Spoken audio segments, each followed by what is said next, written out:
الحمد لله رب العالمين، وأفضل الصلاة وأتم التسليم على سيدنا محمد أشرف الأنبياء والمرسلين وعلى آله وصحبه أجمعين. سبحانك لا علم لنا إلا ما علمتنا إنك أنت العليم الحكيم، ولا حول ولا قوة إلا بالله العلي العظيم. رب اشرح لي صدري ويسر لي أمري واحلل عقدة من لساني يفقه قولي. اللهم ألهمنا بالعلم وزينا بالحلم وأكرمنا بالتقوى وجملنا بالعافية. اللهم أخرجنا من ظلمات الوهم وأكرمنا بنور الفهم، وافتح علينا بمعرفة العلم، وحسن أخلاقنا بالحلم، واجعلنا ممن يستمعون القول فيتبعون أحسنه، والحمد لله رب العالمين. Alhamdulillah, marilah sama-sama kita bersyukur kepada Allah Subhanahu Wa Taala kerana dengan taufik serta inayah daripada Allah memberi peluang kepada kita untuk berada pada malam ini pada awal daripada bulan Muharram, yang mana kita berada pada malam yang kedua, dan kita baru saja hari ini hari yang berkat, hari Jumaat tadi. Moga-moga Allah Subhanahu Wa Taala dengan keberkatan tahun baru ini serta niat-niat tuan-tuan dan puan-puan sekalian, yang mana setahu depan saya ni ada yang sahabat-sahabat daripada Jordan, sama ada daripada Muqtah ataupun daripada Yarmouk, ada ustaz-ustaz kita, tuan-tuan guru kita yang bersama kita pada malam ini. Jadi kerana hajat daripada sahabat-sahabat dekat sini, lama dia minta, kebetulan saya datang dan ada kelapangan. Jadi adalah kita program sebegini untuk mengisi, yang mana manfaatnya kita harapkan untuk kita semua, lebih-lebih lagi untuk diri anak sendirilah. Kerana nak mengajar tu kadang orang lain lagi ramai. Kawasan Lembah Kelang ni siapa tak turun, ulama mana tak turun, negeri mana tak turun, semua turun belaka. Jadi apalah kita ni kalau kita sekadar muzakarah dan juga perkongsian ilmu. Moga-moga dengan niat keikhlasan kita sempena Ma'al Hijrah ini untuk mendalami ilmu Allah Subhanahu Wa Taala, untuk memahamkan atau memahami tentang akidah Islam, Allah Taala membuka kepada kita pintu kerahmatan dan juga kefahaman dalam agama Allah. Man yuridillahu bihi khairan yufaqihu fid din. Moga-moga kita tergolong di kalangan orang yang faham tentang agama, bukan sekadar beramal tapi faham. Jadi sebenarnya anak ni bukan jenis suka bersyarah, bukan jenis suka bersyarah. Mengajar tu baca je lah, takat orang faham kita kongsi je lah. Jadi tuan-tuan puan-puan sekalian, kalau ada apa-apa kemusykilan ataupun ada apa-apa persoalan, sebab isunya akidah ni, dan kita maklum dah sekarang ini itu satu isu yang penting. Kita berlaku banyak pemahaman-pemahaman yang kadang menyeleweng daripada ahli sunnah wal jemaah, ataupun yang memberi syubhah kita tak mampu nak jawab. Maka medan sebegini sebenarnya satu medan yang elok untuk kita berdiskusi dan juga bertukar-tukar pandangan. Sebelum saya lupa, saya ingin mengucapkan terima kasihlah kepada Tirmizi Center, yang mana Ustaz Adlan dan Ustaz Said. Jadi Ustaz Said tu jumpa sekali dah, pernah jumpa sekali. Ustaz Adlan belum pernah, tapi namanya terkenal lah. Jadi sahabat kita Ustaz Nakiuddin, Ustaz Azhar, sahabat saya Aris, dan juga ramai lagi lah yang bergerak di sebalik Tirmizi Center ni, yang nampaknya tujuan dan matlamatnya satu benda yang baik. Moga-moga Allah Subhanahu Wa Taala memberi melapangkan pintu rezeki kepada markas ini serta ahli-ahli yang bergiat dalam ni. Jadi satu benda yang hebatlah, maksudnya kita tidak mengambil sumbangan tu. Nampak tak, kurang-kurangnya orang yang mengajar ataupun yang mari tu separuh dunia tu buang dah. Nampak tak? Jadi niat, kalau tidak fikir kau berapa nak bagi, masjid ni berapa nak bagi, surah ni berapa nak bagi. Jadi kalau kurang tu maknanya kurangnya atas apa yang ada lah. Maknanya tak ada apa, kita mari lillahi ta'ala. Moga-moga niat dan antum semua, saya tahu sekitar ni mungkin ada yang jauh datang, ada yang datang jauh. Jadi kita tawassul dengan amal soleh kita. Yang mana sepakat tawassul dengan amal soleh ni sepakat. Sama ada ahli sunnah ke ataupun di kalangan salafi ataupun semua sepakat. Amal soleh boleh kita buat tawassul. Ini amal soleh. Jangan main, jangan main-main. Datang kita jauh tu, naik motor ada, naik kereta ada, minyak motor dah ada tu. Jadi itu semua pengorbanan yang kalau kita ikhlaskan, twist sikit niat kita, kita betulkan balik niat kita, moga-moga Allah Ta'ala beri keberkatan dan kefahaman kepada kita. Jadi mengenal apa ni? Tak boleh masuk lah.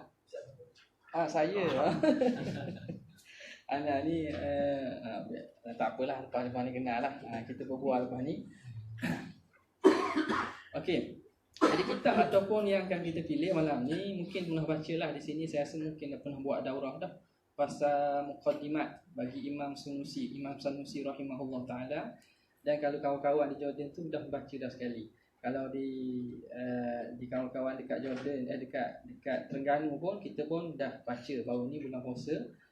Dan kitab ni rasanya kitab yang amat berkat kerana tuan dia sendiri, Imam Muhammad bin Yusuf As-Sanusi, ma'ruf dengan penulisan yang barakah. Penulisan yang barakah. Bahkan ilmu wafat tahun 895. Jadi dalam tarajim tu banyaklah yang tulis 895 dia wafat. Umur dia 63 tahun. Tolaklah situ 895 tolak 63 tahun. Jadi ulama kurun ke-9 ni kita kenal sebagai tulisan akidahnya antara yang mendapat manfaat oleh ramai orang. Dia bukan sekadar tulis ilmu akidah yang ma'ruf ni, kita kenal Ummul Barahin kan, ataupun As-Sughra. Dia sebelum tu dah tulis Al-Kubra, akidah juga, akidah Al-Kubra, akidah Al-Wusta, lepas tu akidah Sughra. Sughra inilah yang dikenali sebagai Ummul Barahin. Ummul Barahin. Dan ada diringkaskan selepas daripada itu menjadi Sughra. Jadi Imam Sanusi di samping itu ada satu karangan yang jarang baca. Kalau dalam pondok ataupun pengajian tradisional mungkin jarang dibaca, Muqaddimat. Dan kalau ikutnya, dia buat ni tujuan sebagai satu kita panggil pendahuluan, pintu kepada memahamkan kitab-kitab akidah secara umum. Sebab itu kalau lihat dalam perbincangannya ada perkara-perkara yang kita jarang jumpa ataupun kita jumpa dalam kitab-kitab besar, tapi dia himpunkan benda-benda penting atau masalah-masalah penting dalam kitab Al-Muqaddimah ini. Jadi sebagaimana yang disebut oleh para ulama, Imam As-Sanusi ini nasab ni bersambunglah daripada belah mak dia kepada Sayyidina Hasan alaihi salam, daripada Ahlul Bait. Dan antara kita nak beri tahfiz ni, tahfiz bukan bil-dha, bil-zai, makna dorongan dan juga semangat. Lama pernah sebut ayyuhal muqtadi tatluba ilman kullu ulumin abdul li'ilmil kalami tatlubu fiqhan kay tusahhiha a'malan summa aghfalta munzil al-ahkami qul ayyuhal muqtadi litatluba ilman, katakanlah wahai orang yang mencari ilmu, kullu ulumin abdun li'ilmil kalam, setiap ilmu itu hamba kepada ilmu kalam. Ilmu kalam sini jangan kita faham dengan satu istilah yang negatif. Ilmu kalam tu ilmu akidah lah.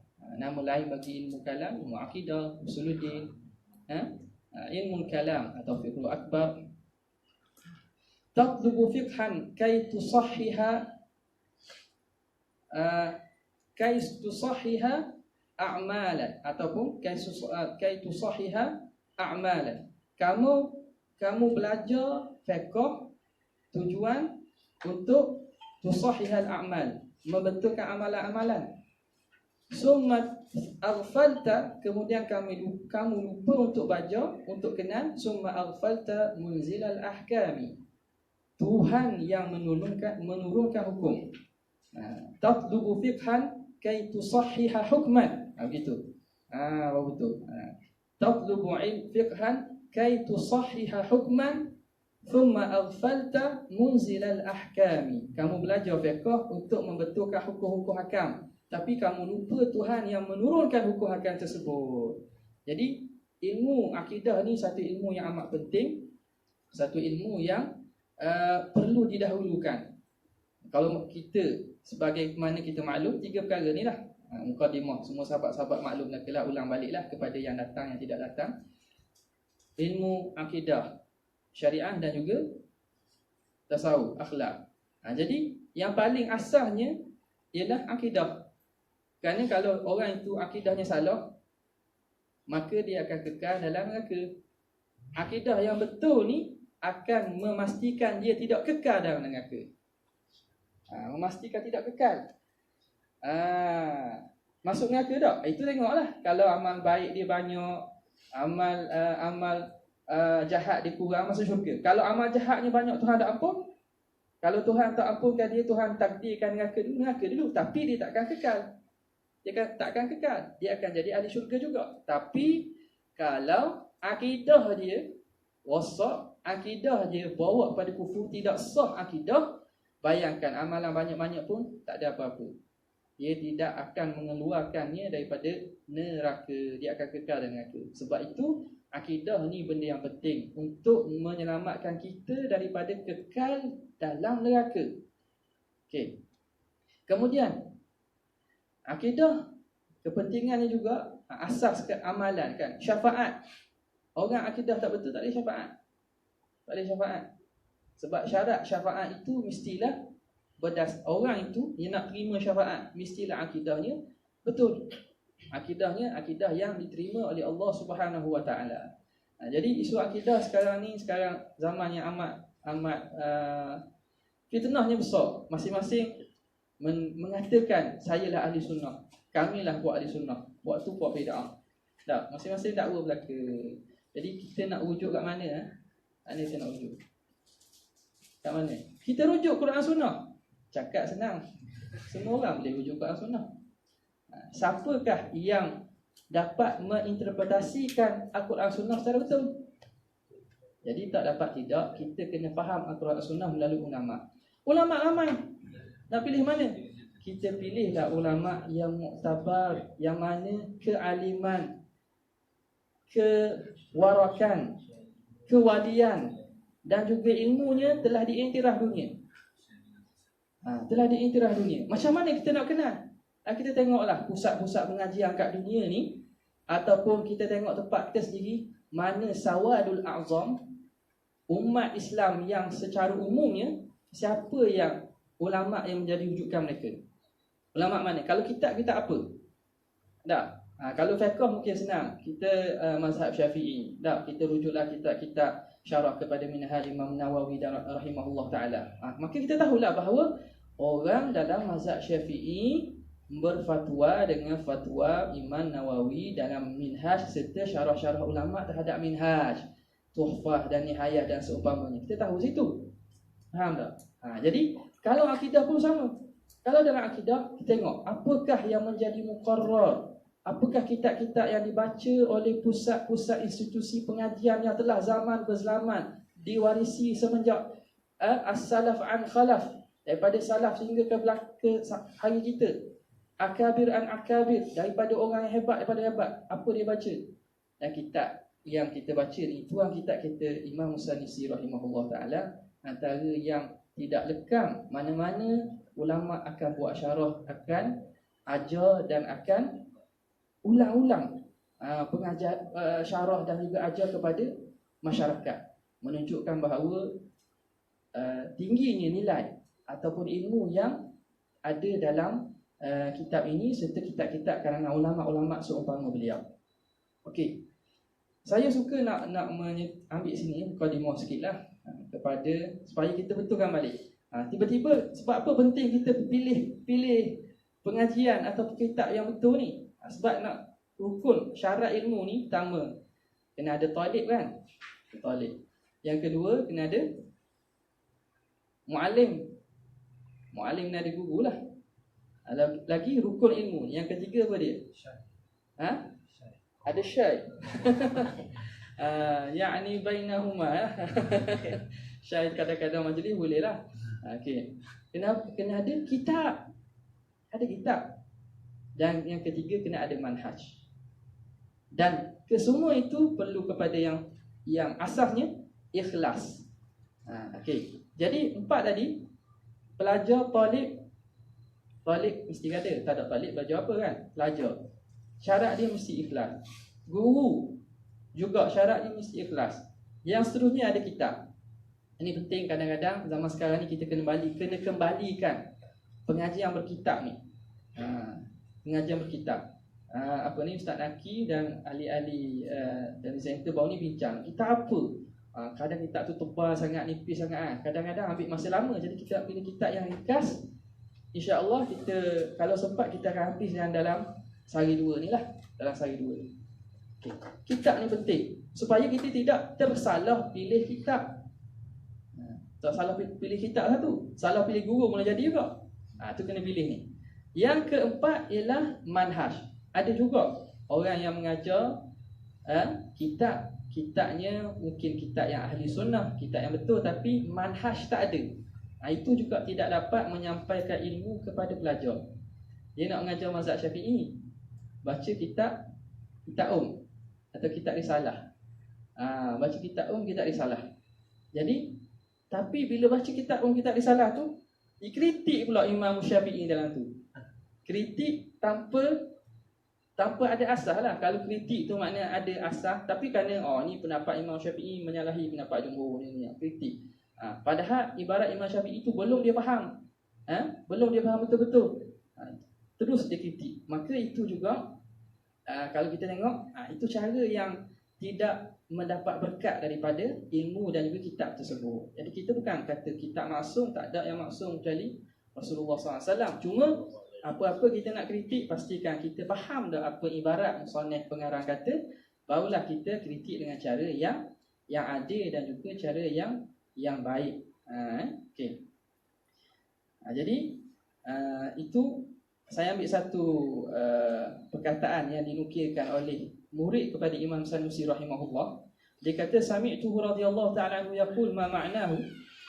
Kata Syekh Al-Malali, dia kata innahu laisa thamma ilmun minal ulumi adh-dhahirah yurithul ma'rifata billahi ta'ala wal khasyata minhu wal muraqabata illa ilmat tauhid.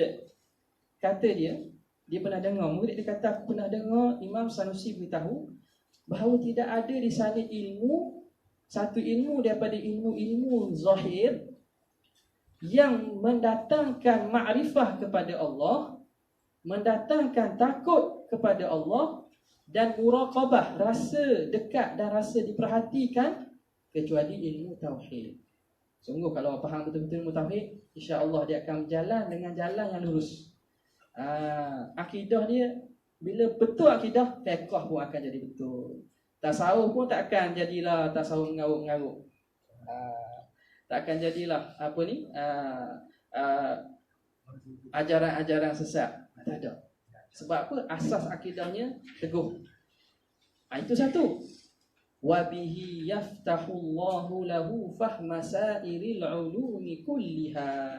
Dan dengannya, dengan akidah ini, Allah Ta'ala buka kepadanya kefahaman ilmu-ilmu lain. Dengan faham tu akidah, Tuhan akan buka kefahaman ilmu-ilmu lain. Sebab apa? Sebab dalam akidah ni, terutamanya akidah yang dibawa oleh Asy'ariyah, Ahlussunnah wal Jamaah ni, disusun cara kita fikir.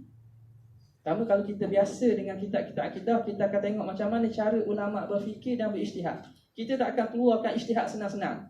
Ambil sini, dapat dia gini. Ambil sini ni, bolehlah 3 Jumaat kalau contohlah.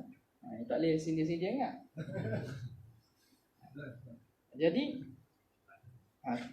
kenapa? Sebab apa?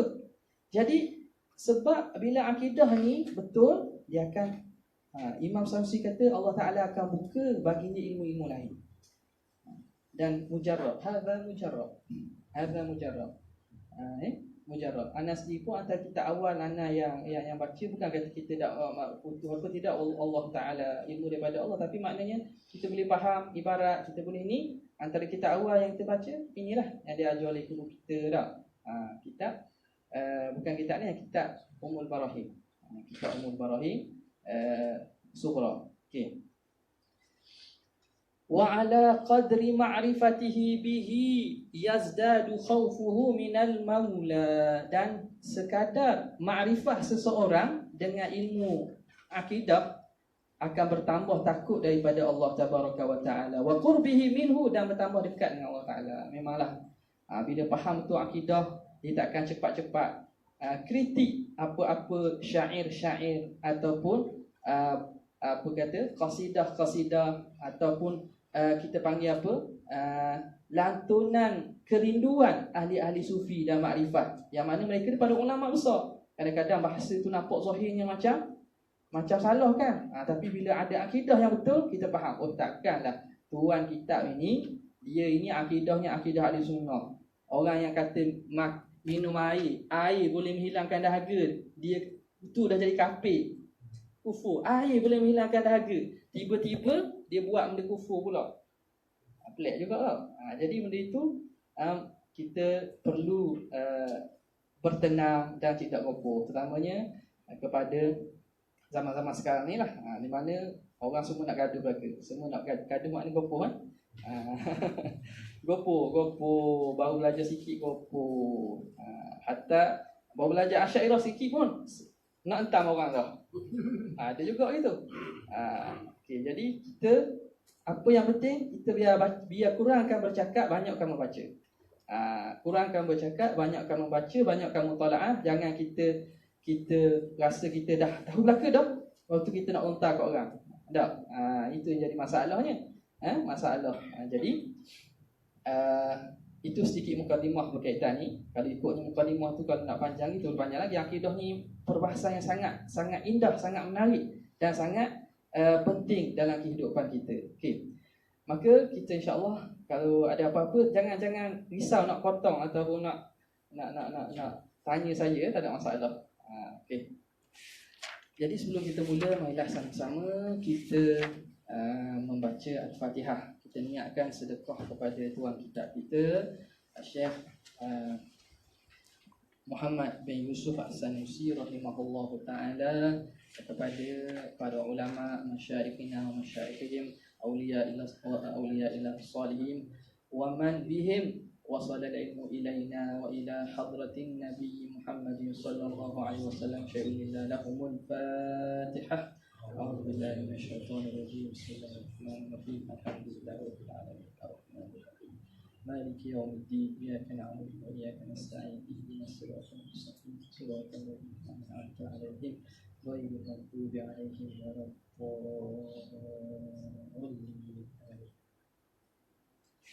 Bismillahirrahmanirrahim.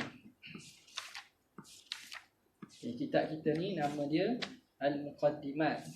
Muqaddimah ni biasalah maklumlah, pendahuluan, pengenalan, pendahuluan.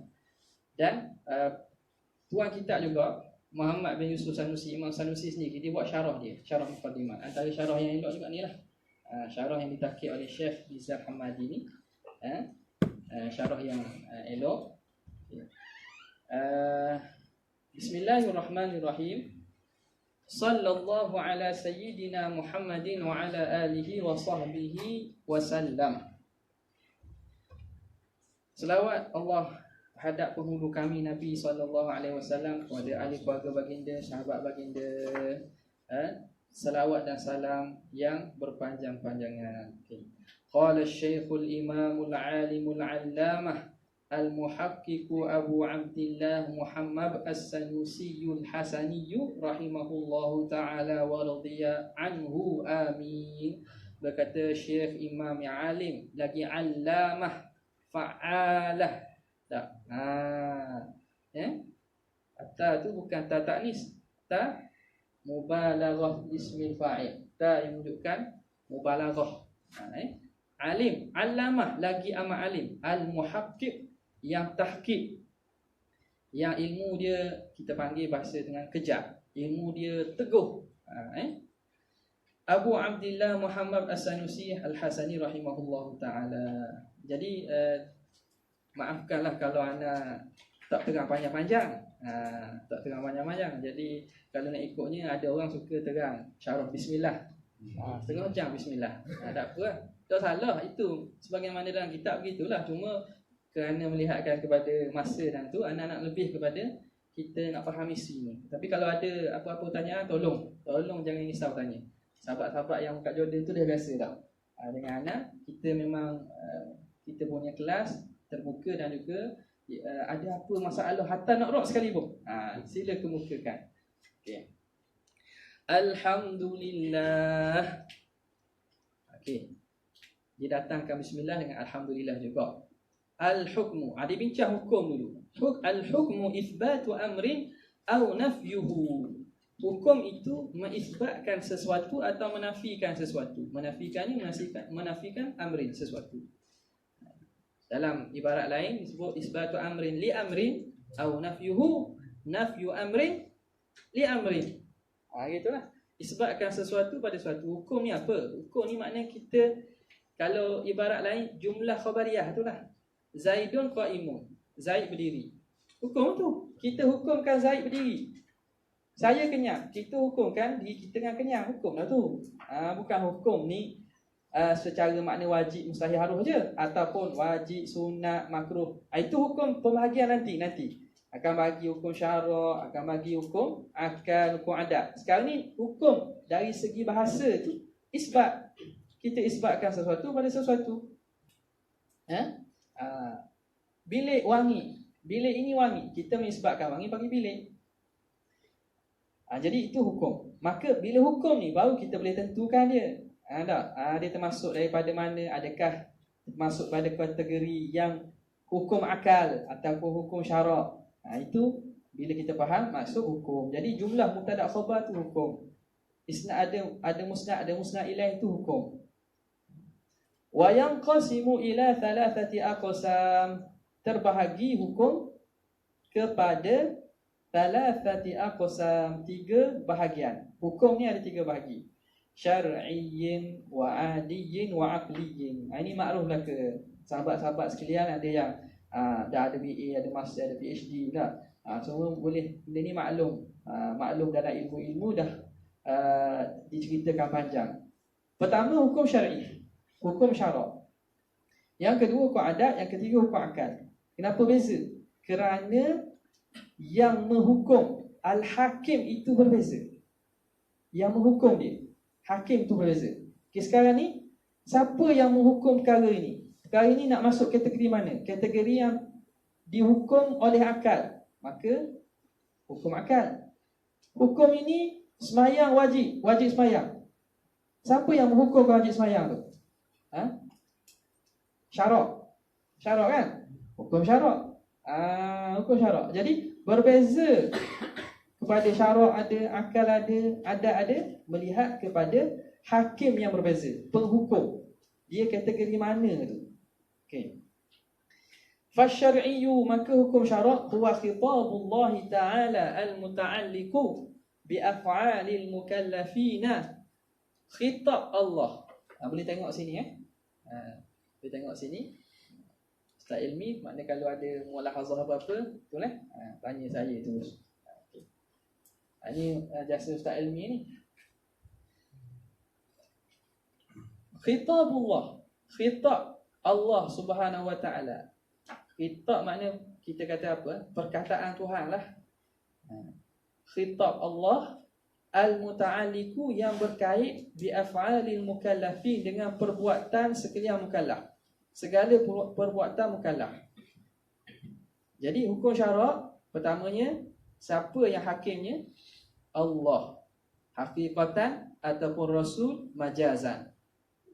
Allah Ta'ala syarak kita panggil tu. Allah pun kita panggil syarak. Nabi kita panggil syarak juga. Jadi hakimnya Allah. Khitab. Nas daripada Al-Quran atau hadis yang berkait dengan perbuatan mukallaf, perbuatan anak Adam. Perbuatan anak Adam, perbuatan kita lah. Berkait bil talab, dengan tuntut, atau ibahah, tuntut ataupun keharusan, awil wad'i lahuma, ataupun wada', penetapan. Okey, kita bahas satu-satu. Wa yadkhulu fi talabi arba'atun, masuk dalam talak itu 4 perkara. Ni macam mukadimah usul fiqh ya. Siapa bina syariah, mukadimah usul fiqh ni biasa lah. Masuk dalam talak itu 4 perkara. Tuntut maknanya sesuatu yang dituntut daripada kita. Nas ataupun khitab Allah itu menuntut kita. Tuntut apa? Tuntut tu pecah 4 blok. 4. Wajib, nadbu, sunat, tahrim, haram, ataupun karahah, makruh. Okey. Bezanya, dia sebenarnya kalau nak bocor lagi, tuntut tu 2. Tuntut tu kalau kita boleh buat apa nama ni? Termindah. Tuntut apa? Tuntut buat, tuntut tinggal. Betul tak? Tuntut buat, tuntut tinggal. Suruh buat, suruh tinggal. Buat pula. Buat mesti, buat tak mesti. Tinggal, mesti tinggal, tak mesti tinggal. Empat tengok. Jadi faham gitu, kita boleh lekat dah. Mana-mana perbahasan kitab-kitab ni kita nampak dah. Kita dah bina dah macam mana pemahaman terhadap pembahagian tu. Tak payahlah ngapa kadang-kadang kalau ada yang universiti sini. Ada Kak Ayu. Ayu ada kan? Tapi bijak engineering. Okey, jadi kalau macam yang ambil bidang apa ni, mengajar Islam. Kadang letih duk ngapa saja ngapa. Kadang-kadang benda itu kita boleh susun dalam kepala kita, yang mana bila kita susun tu kita dah faham. Kita menyebabkan kita bertambah faham. Okey. Fal ijabu, maka ijab itu. Ijab. Ni kalau nak bahas kenapa dia guna ijab, kenapa guna wujub, panjanglah pula. Wa hadza laisa mahalluhu, bukan tepatnya di sinilah. Jadi ijab kita ambil mudah, wajib, kewajipan atau mewajibkan. Hukum wajib itu fal ijab talabul fi'li talaban jaziman, menuntut buat sebagai tuntut yang mesti. Tuntut yang mesti. Tuntut yang mesti. Tuntut yang pasti. Faham tak tuntut yang pasti? Ke lebih seronok, lebih faham tuntut yang mesti? Mesti tak? Tuntut yang mesti. Tuntut yang pasti ni jadi mesti. Itu satu mulahazah. Okay? Tuntut yang mesti. Talaban jaziman. Yang mesti. Kal imani billah. Kalau ikutnya bahasa kitab, tuntut yang putus. Putus pula apa pula putus-putus kan. Jadi tak apalah, kita jangan tu bahasa tu kadang-kadang kena belajar juga, lama-lama kan tak faham kan. Itu salah satu khazanah besar tu, kitab-kitab lama. Kalau tak ada orang mengajar, orang pandai, lama-lama benda itu akan hilang. Dah. Cuma kita modernkanlah bagi untuk memudahkan sini. Tuntut yang putus yang mesti.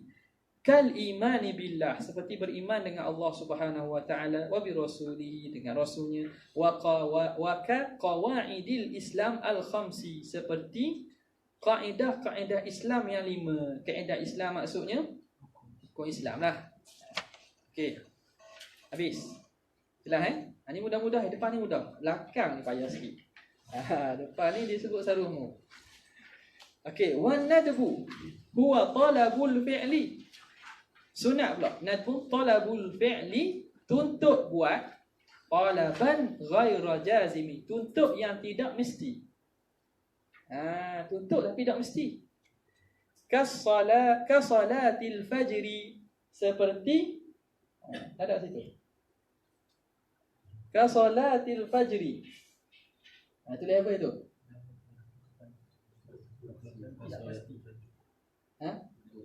Solat Tuhan. Solat fajar ni dalam mazhab Maliki dia bezakan semayang subuh dengan semayang fajar. Semayang subuh tu ialah semayang sebelum subuh. Semayang fajar tu semayang sebelum subuh. Itu istilah dia. Satu lagi. Tuan kita ni mazhab Maliki kan? Mazhab Maliki.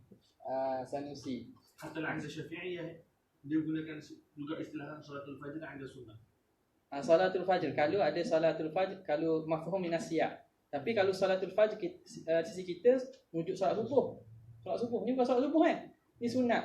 Takkan solat subuh sunat. Kalau faham semayang subuh. Kalau terjemah semayang fajar dan semayang subuh panggil semayang fajar, salatul fajri. Dah. Inna salatal Inna Quran al-Fajri kana mashhuda. Tuhan namakan Quran al-Fajr. Solat itu dinamakan Quran juga. Okey. Jadi solat fajar di sini bukan solat subuh. Solat sunat subuh. Jadi dalam Malikiyah sembahyang subuh tu dipanggil solatul subhi. Bila sebut solatul fajri faham bahawa itu sembahyang sunat subuh. Kita sembahyang sebelum subuh tu lah. Jadi sembahyang sunat subuh ni dia dalam mazhab Maliki dia istimewa sikit. Boleh qada kalau kita terlepas, boleh qada lepas naik matahari, boleh qada sampai ke zawal. Hak lain solat lain tak ada lah. Okey. Jadi itu khususiah tu. Jadi solat subuh ni, sunat subuh ini sunat hukumnya. Sebab dituntut, tapi tuntut tak mesti. Tak mesti. Makna orang tinggal tidaklah berdosa, tapi dia telah luput satu fadilat yang besar. Itu je lah. Wa nahwiha, dan seumpamanya. Seumpama solat subuh. Manalah benda sunat lain masuk belaka. Yang ketiga, wa tahrimu wa huwa talabul kaffi 'anil fi'li talaban jaziman, iaitu tuntut tegah. Tuntut tegah makna apa? Larang. Tuntut tegah. Tuntut juga. Tuntut buat, tuntut tinggal. Tegah. Anil fi'li, dari perbuat. Tegah daripada membuat sesuatu, membuat. Tegah yang talaban, tuntut yang talaban jaziman. Tuntut yang mesti. Makna tegah yang mesti. Dituntut supaya tinggal, tuntut yang mesti tinggal. Kasyurbil khamri, seperti minum arak. Minum arak. Dia kata minum ya. Kalau faham zahir lah. Jadi timbul lah apa ma adda ilal haram, bahawa haram jugalah. Pesta ke apa ke. Seperti minum arak, wazina, dan juga zina, wa nahwiha, dan seumpamanya al-madhkurah, yang tersebut itulah. Habis. Wal karahatu, dan makruh, wa hiya talabul kaffi, tuntut tegah ataupun tuntut tinggal, anil fi'li, daripada perbuatan, talaban ghaira jazimin, tuntut yang tidak mesti. Kal qiraati fi ruku'i was sujudi mathalan, seperti baca. Baca apa? Baca Quran. Qiraah. Kal qiraah, seperti membaca Quran. Betul. Baca Quran fi ruku'i was sujud, dalam rukuk, dalam sujud, mathalan, contohnya. Ini contoh juga ni. Jadi kita memang sunat baca Quran kan? Adakah semua tempat kita sunat? Ada benda kadang-kadang baca Quran tu tak boleh. Jadi makruh pula. Makruh. Contohnya ketika rukuk dan ketika sujud. Dalam mazhab kita pun sama. Bab rukuk dan sujud tu bukan tempat untuk baca. Tempat untuk baca ketika qiyam. Qiyam tu lah kita baca panjang kan. Jadi masa rukuk kita baca surah, masa sujud baca surah. Itu bukan tempatnya. Hukum dia makruh. Dan nak baca apa? Tasbih ataupun doa lah. Itu tempat-tempat dia. Jadi ada tempat yang khusus bagi amalan-amalan. Yang ni kena belajar fiqh ni. Belajar fiqh. Cuma kalau tersalah bab tu taklah jadi kafir ataupun jadi mubtadi' bid'ah ke, taklah. Cuma maknanya kita buat benda yang sia-sia. Wa yahsabuna annahum yuhsinuna sun'a. Dia sangka dia buat baik. Oh, aku ni kena baca juga dalam sujud. Dalam rukuk kena baca surah, tentang aku hafiz, contohnya kan. Qiyam tak sempat baca dalam rukuk masa sujud. Niat betul, tapi wa yahsabuna annahum yuhsinuna sun'a. Dia sangka dia buat baik, tapi tak ada pahala. Langsung ke bukan pahala baca Quran nampaklah, tapi perbuatan dia itu perbuatan yang menyalahi sunnah. Okey. Boleh laju sangat? Tak ada kan? Sedang molek. Wa ammal ibahatu. Selesai. Wa ammal ibahatu, ada pun ibahah, keharusan. Fahiya idhnu syar'i, izin oleh syarak, fil fi'li wat tarki ma'an, pada buat dan pada tinggal secara sama sekaligus. Makna syarak beri izin buat, beri izin tinggal sama je. Makna itu keharusan. Harus makna nak buat-buatlah, nak tinggal tak nak buat pun ikutlah. Tak ada apa pemberat. Min ghairi tarjihin li ahadihima, tanpa diberatkan salah satu di atas yang lain. Ini apa? Pada diri perbuatan. Adapun kalau ada niat-niat yang menyebabkan sunat, itu lain cerita. Contoh apa? Minum air. Ya, saya nak minum air, saya dahaga, katalah saya dahaga, saya nak minum. Ini cawan ke gas? Cawan besar semacam, tapi nak tak bunga terus kot. Masya Allah, tak tahu dia ni. Jadi betul nak ingat. Jadi sekarang ni saya dahaga. Contohlah contoh. Saya dahaga. Jadi syarat boleh saya nak minum, boleh tak mau minum. Tunggulah sekejap lagi. Tunggulah buat dalam SKP. Jadi itu keharusan. Nampak tak? Jadi pada diri perbuatan tu. Tapi kalau kadang-kadang perbuatan harus jadi sunat pula. Kadang-kadang boleh jadi makruh, jadi haram. Kerana ada niat-niat lain tambahan. Kenapa? Sebab untuk katakanlah untuk beri kita segar, beri penumpuan dalam majlis ilmu, lagi elok. Nampak? Okey. Makan tujuan buat ibadat. Itu maksudnya. Jadi harus tu dari segi tengok pada lizatil fi'li, perbuatan tu sendiri. Okey, habis. Kan nikahi, seperti nikah. Nikah. Wal bai'i, dan jual beli. Masalah contohnya. Okey, nikah. Nikah tengok pada perbuatan tu dah, asalnya makna boleh lah. Tapi sebenarnya kalau ikutnya yang rajihnya nikah ni hukum asal dia sunat dah. Hukum nikah ni hak asalnya sunat dah. Itu ada khilaf lah, ada kata nikah ni hukum 5 ke 4. Yang mengatakan sebab ada nas Nabi galakkan nikah, maka dia tidak ada tak jadi haruh dah situ. Martabat hok ada sunat, makruh, wajib, haram. Tu je. Tapi keadaan tertentulah wajib.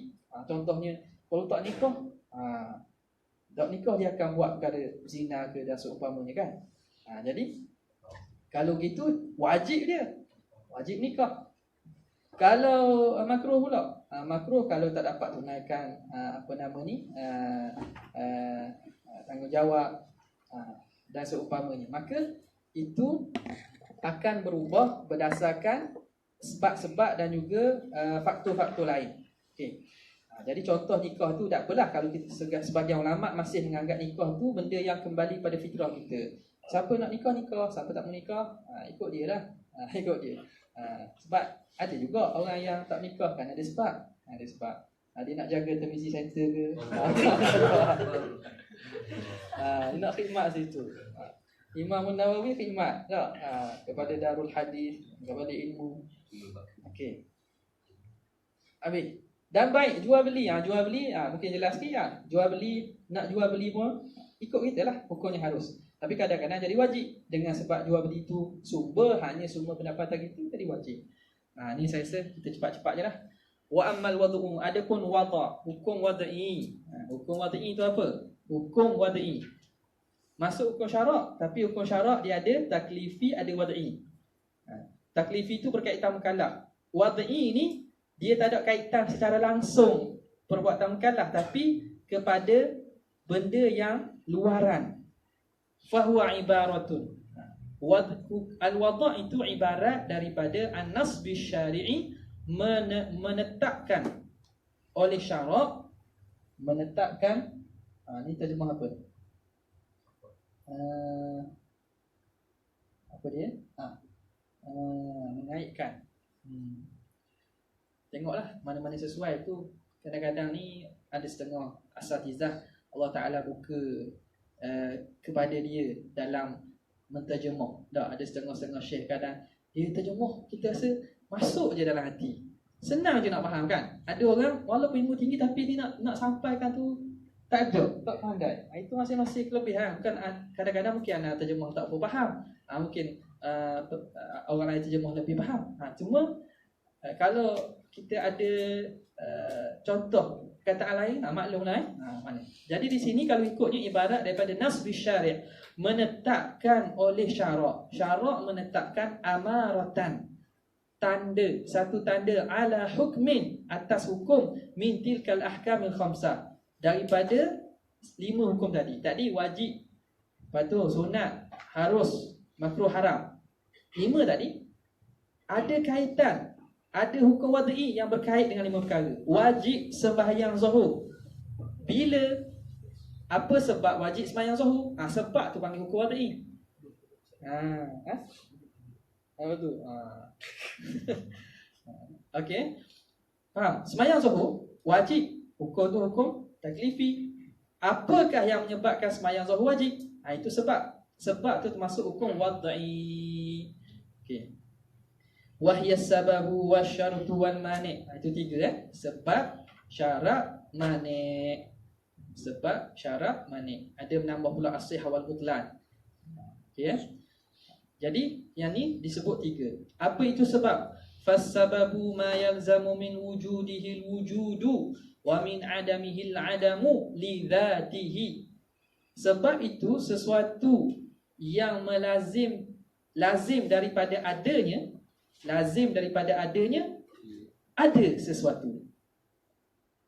Lazim daripada adanya ada sesuatu. Wa min adamihi ay wa yalzamu min adamihi al-adamu. Lazim daripada tiadanya, tiada sebab ni, tiada sesuatu. Lazim ni lizati, melihat kepada diri perkara itu sendiri tanpa dilihat kepada yang lain. Okey. Contoh, kita ambil contoh, lepas tu kita cuba letakkan takrif ni dalam contoh itu. Kazawali syamsi liwujubi zuhri, seperti gelincir matahari bagi wajib zuhur. Okey.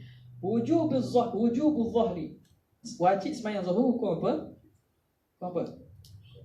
Hukum taklifi. Hukum taklifi. Ada? Wajib sembahyang zuhur. Sembahyang zuhur tu wajib. Hukum taklifi. Okey.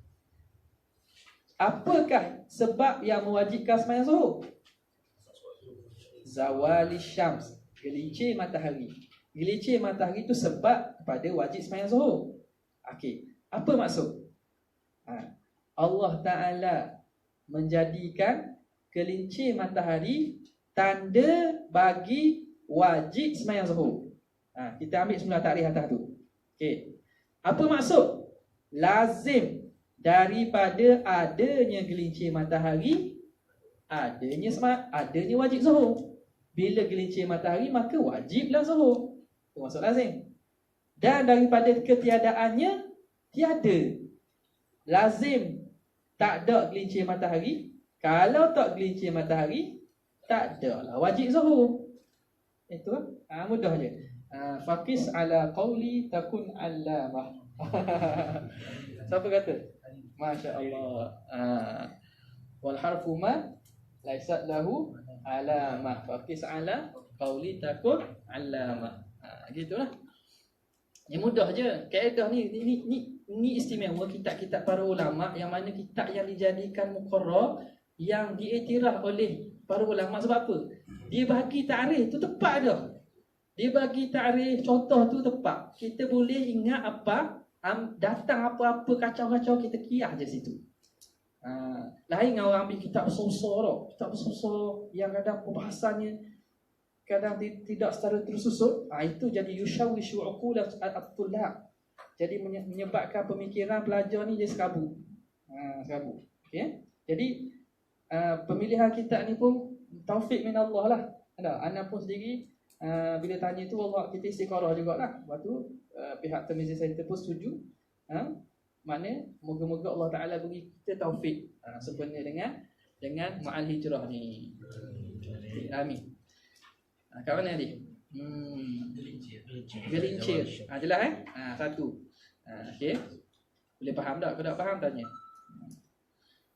Wasyartu, dan syarat, bermula syarat, ma yalzamu min adamihil adamu, yang lazim daripada tiadanya oleh tiada sesuatu. Kalau dia tak ada syarat, tak ada sesuatu tu.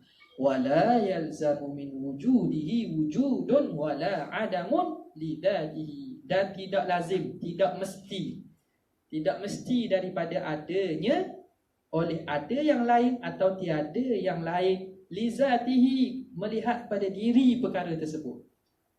Melihat kepada diri zat tersebut, diri syarat tersebut. Okey. Lazim makna yang mesti daripada tak ada ni oleh tak ada, dan mesti dan tidak mesti adanya ada, dan tak mesti tak ada. Okey. Syarat itu sesuatu yang ma yalzamu, mesti, yang mesti. Kalau tak adanya, tak ada yang lain.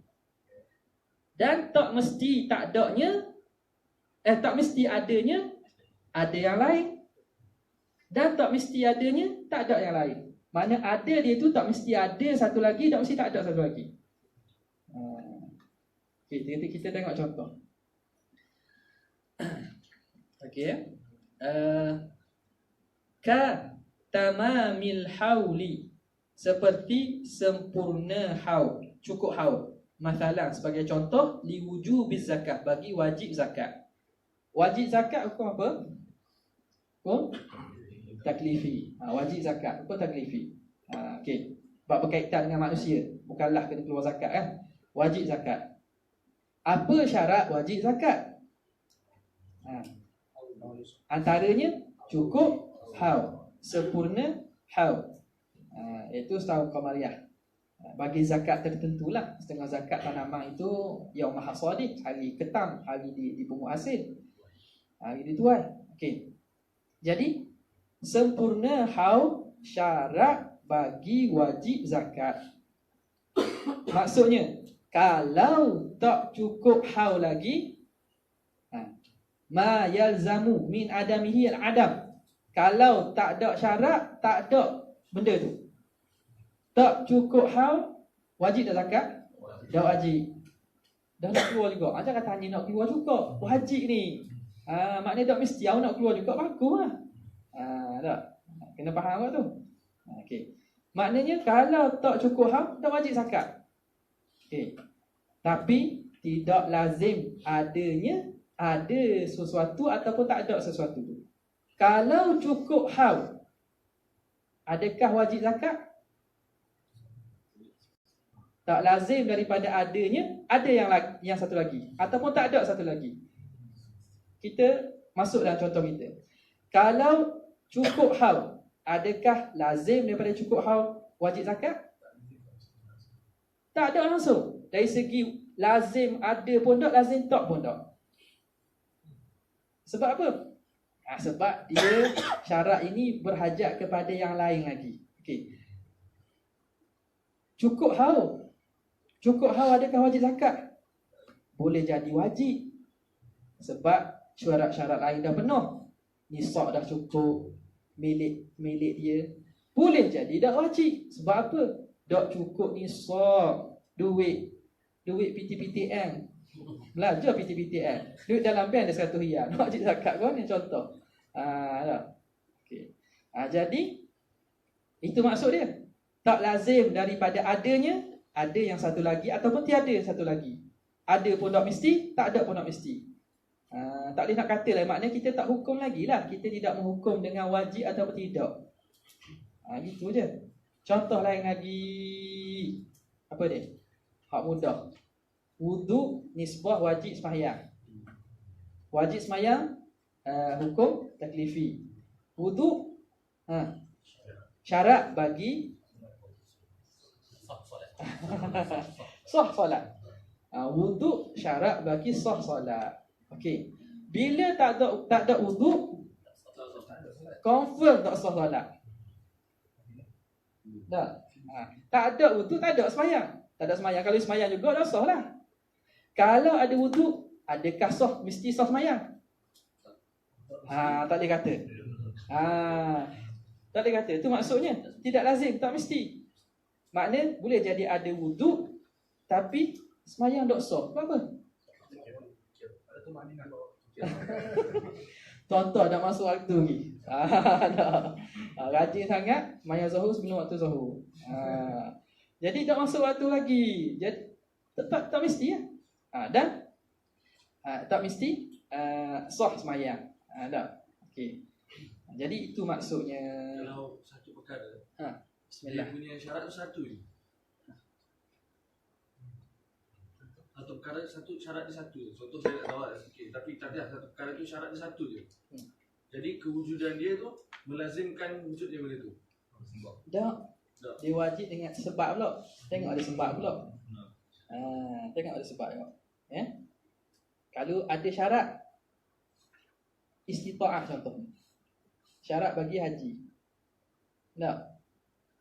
Syarat bagi bagi wajib haji. Syarat bagi wajib haji. Lepas tu banyak pula orang banyak pula tu kan. Tak apalah. Contoh kalau benda yang melibatkan sebab tadilah. Kita andaikan syarat lain dah ada, cuma wuduk dia dah ada juga, tak masuk sebab lagi. Kalau berkait dengan benda lain lagi, maka dia tidak akan jadi wajib juga, sehinggalah datang sebab itu. Datang sebab itu. Jadi banyak benda kena tengok. Okay? Ada contoh buat datang. Boleh kita tengok kan. Okey, habis. Jelas kan? Wal mani'u, bermula mani' ma yalzamu min wujudihi al-adamu wa la yalzamu min adamihi wujudun wa la adamun li dhatihi. Bermula mani' itu sesuatu yang lazim daripada adanya oleh tiada. Kalau ada mani', benda itu sesuatu yang lain tu takkan ada, adam. Dan tidak mesti tidak ada mani', ada perkara lain dan tak ada perkara lain tu. Lizatihi, melihat pada diri mani' itu sendirilah. Okey, ambil contoh. Kal haidi li wujubis salat, seperti haid nisbah bagi wajib sembahyang. Haid nisbah bagi wajib sembahyang. Haid ini mani' bagi wajib sembahyang. Seorang itu asalnya masuk waktu wajib sembahyang. Tiba-tiba ada mani' dia, penghalang dia. Apa dia? Datang haid. Perempuan kedatangan haid. Maka haid itu menghalangkan wajib sembahyang. Apa maksud? Ada haid, tak ada sembahyang, tak wajib sembahyang. Okey. Tapi tidak lazim tiada mani', ada sesuatu, dan tidak lazim tak ada sesuatu. Kalau tak ada haid tak ada, adakah wajib sembahyang? Tak mesti. Jawabnya tak mesti. Boleh jadi tak wajib lagi sebab masuk dah waktu lagi. Dah masuk waktu lagi. Faham? Jelas. Habis. Itu hukum syarak. Hukum syarak ni mudahlah. Sekarang masuk pada hukum adat pula. Wa ammal hukmul adiyyu, adapun hukum adat, fahuwa itsbatur rabti baina amrin wa amrin wujudan aw adaman, iaitu kita isbatkan ikatan antara satu perkara dengan perkara yang lain dari segi ada atau tiada. Isbat itu dengan cara biwasitati at-takarruri, berulang-ulang. Biwasitati at-takarruri. Ini tu apa? Berterusan. Berulang-ulang. Berulang-ulang. Kalau nisbah hid sekali ulang kira dah adat dah. Tak. Hak lain hukum adat biasa lebih pada sekali. Okey, nanti kita terang.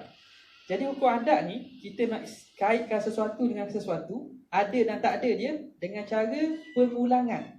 Berulang-ulang berlaku perkara itu, kita dapat tentukan. Buat gini jadi gini. Makan jadi kenyang.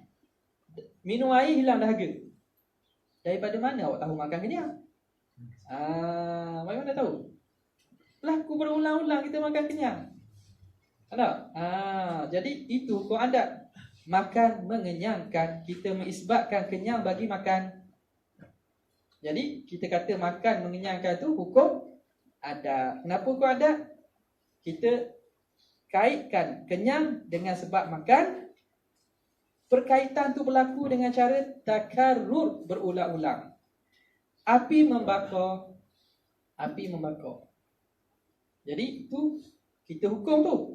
Kita isbatkan membakar bagi api. Jadi macam mana kita tahu api membakar? Dah banyak kali dah tengok. Kita test pun kita pun tahu. Jadi pengulangan itu menyebabkan terhasil hukum tersebut. Maka ini dipanggil hukum adat. Jadi hukum 3 ni kena faham tuan-tuan sekalian. Sebab ada orang masuk dalam YouTube duk komen, Asy'ariyah buat ni hukum wajib akal, mustahil akal, harus akal. Dia kata apa ni wajib-wajib akidah main wajib-wajib akal ni? Wajib syarak dia tak faham dah tu. Dia tak faham dah tu. Apa wajib-wajib akal ni? Wajib syarak kan? Allah Ta'ala mewajibkan kita kenal dia.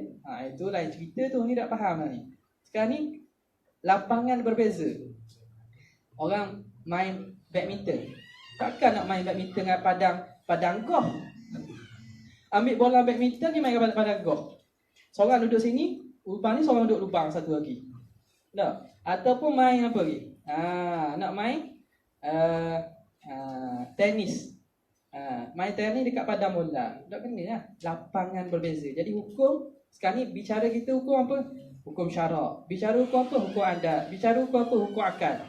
Maka perbahasan hakim yang berbeza ataupun lapangan berbeza, maka kena bincang dengan skop yang berbeza. Jangan dicampur sekali. Sebab ada antara doktor-doktor juga tu kan, yang komen. Tapi komen nampak macam hebat kan. Tapi kita orang belajar ni nampak Allahumma salli ala Muhammad. Alangkah baiknya kalau senyap. Okey. Habis. Kat mana ni? Takarruri. Kena ingat. Ma'a sihhati at-takhallufi, beserta sah menyalahi. Tadi perkaitan kan? Perkaitan tu makan kenyang. Serta boleh menyalahi. Ada orang makan tak kenyang? Tu makna hukum adat tu. Sah menyalahi. Boleh.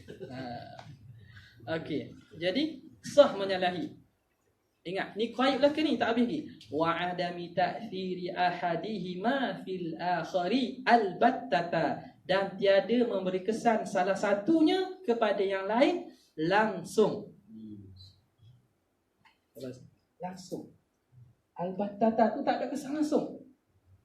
Faham hukum adat ni selesai banyak perkara. Bab akidah, af'al mukallafin, selesai banyak perkara. Faham bab hukum 3 ni sebab itu kata apa? Syahadati apa? Aqsamu hukmil aqli la atau hukum akal lah. Aqsamu hukmil aqli la mahalah hiyal wujubu summa istihalah summa jawazu thalithul aqsami fafham munihta ladzatal afham. Itu hukum akal. Itu penting ni. Ini hukum adat ni kena faham juga ni. Hukum adat ni kena faham juga ni. Jadi bila faham gitu, dah kalau macam tu, contohlah kita makna kejadian kebakaran di Mak Tafsir baru ni kan, kejadian yang menyedihkan lah. Jadi kalau begitu, makna kita faham dah itu pada adatnya bila ada api bakar. Kita takkan keluar perkataan dah hafal Quran kata bakar juga. Nampak tak? Orang belajar agama tu bakar. Jadi perkataan tu tak menunjukkan ketidakcerdikan dirinya. Anak kena guna bahasa lembut sikit lah. Sebab wallah Bismillahirrahmanirrahim. Okey, santai-santai je. Okey.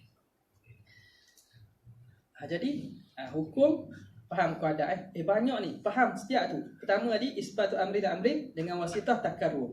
Ma'asihati takhallu, boleh bersalahan. Boleh bersalahan. Tak. Nabi SAW ambil lalu ada contoh. Isra' Mi'raj. Ke mana? Bulan. ke lebih pada itu lagi? Sidratul Muntaha. Buat lebih pada itu berjumpa Allah Taala di Sidratul dia ke Sidratul Muntaha. Ke Sidratul Muntaha. Allah Taala jumpa dia. Kalau kita fikir macam mana kalau orang nak pergi ke bulan pun kena guna gas oksigen. Takkan Nabi keluar tanpa oksigen. Itu kalau kita boleh timbulkan soalan, tapi tak pernah litah kot. Okey, kita tak litah, kita beriman dah, kita terima je lah. Tapi kita boleh, kalau kita orang nak bersoal, orang boleh bersoal, tamanya orang tak percaya. Tapi bila kita tahu kat mana ni hukum apa, Nabi pergi naik burak tu ada oksigen tank, ada ke? Lepas tu graviti macam mana pula, badak ke pecah, macam-macam. Okey, sekarang ni bernafas dengan oksigen. Kita bernafas dengan oksigen tu hukum apa? Hukum adat. Apa bukti? Mati memang nafas dah. Bukti senang je. Kita ni makhluk Tuhan. Ikan makhluk Tuhan kok. Nafas guna apa? Insan. Pokok makhluk Tuhan kok. Nafas guna? Dia seduh karbon dioksida, oksigen, paru-paru kita, asbab belaka. Hukum adat belaka. Allah Ta'ala mampu menghidupkan kita tanpa asbab tersebut. Kita boleh bernyawa tanpa ada oksigen. Tak? Pelik tak? Pelik sebab jarang ataupun tak pernah kita jumpa. Tapi yang serupanya, tu Allah Ta'ala beri kekuatan pada akal, boleh kita kiaskan. Yang serupanya, ada orang boleh menyelam beberapa minit-minit, dia boleh hidup. Keluar balik ada, betul tak? Kalau Sabah tu belajar laut kan? Tak? Macam mana? Dah dia nafas mana? Dia nafas mana? Taki, dan apa ni? Kita kata paru-paru dia besar. Kecil pada kita. Jadi itu katanya, maknanya menunjukkan kepada kita itu asbab aja. Jadi bila kita faham itu, kita tidak mengingkari mukjizat. Ada juga kita tidak mengingkari karamah kalau ada. Karamah kita akan ingkar juga sebab tahu dah ni ukur asbab aje. Apa lagi mula isu-isu hak yang syubhah ataupun apa. Contoh apa lagi contohnya?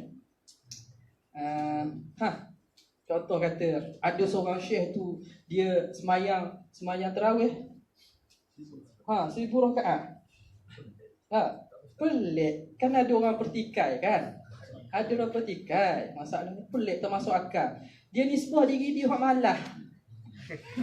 Dia malah mayang. Majid 20 tak pergi 20, pergi lapang je. Lepas tu pun malah-malah pula. Malah ni malah 2 je.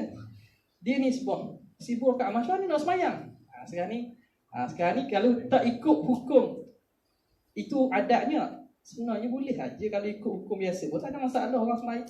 Baca contoh gini lah, tuan-tuan pemain sekalian tak? Kita biasa sehari selawat berapa kali? Katakanlah 100 kali selawat tak? Bila tanya orang tu, awak selawat berapa kali? 1000 kali. Lama ni, sempat ke?